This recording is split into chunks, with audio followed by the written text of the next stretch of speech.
Salt వేసి బాగా వేస్తున్నాను అన్నమాట.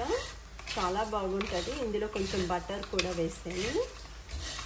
ఇది వేగిపోయాక దీంట్లో కొంచెం పోపు వేస్తాను అన్నమాట. స్నాక్ బాగుంటుంది ఇట్లా చేసుకుంటే. ఇప్పుడు పోపులన్నీ వేస్తున్నాను చూడండి. సూపర్ టేస్టీగా ఉంటుంది అన్నమాట. ఎవరైనా డ్రింక్ చేసేటప్పుడు ఇలాంటి స్నాక్ చేసుకొని తింటే వాళ్ళకి పెడితే ఎంజాయ్ చేస్తారన్నమాట.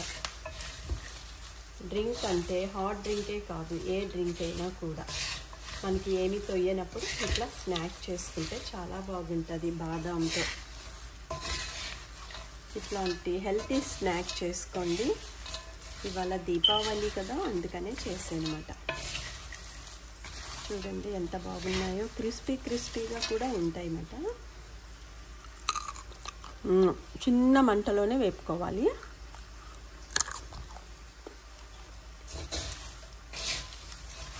చిన్న మంటలో అలాగే పెడితే దోరగా వేగుతాయి అన్నమాట. తర్వాత కొంచెం ఉప్పు కలిపేసి కొంచెం వాటర్లో దాని మీద వేసి మెల్లగా వేపుతూ ఉండాలన్నమాట. అప్పుడే ఉప్పు దానికి పడుతుంది బాదానికి. చూడండి ఎంత బాగున్నాయో. ఇంకా కరివేపాకు, కొంచెం ఆవాలు, జీలకర్ర, కొంచెం ఇంగువ వేసి ఎండుమిరపకాయలు వేసి వేపేదన్నమాట.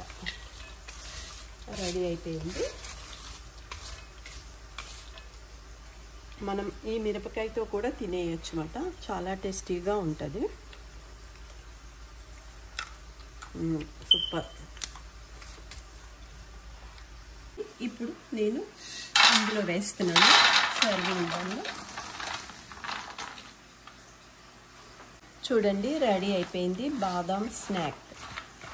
ఇది మనం మంచిగా మధ్యాహ్నం పూట కాఫీ తాగినా ఏది తాగినా కూడా కొంచెం ఒక 5-6 పలుకులు అట్లా నోట్లో వేసుకొని తింటే టేస్టీగా చాలా బాగుంటుంది.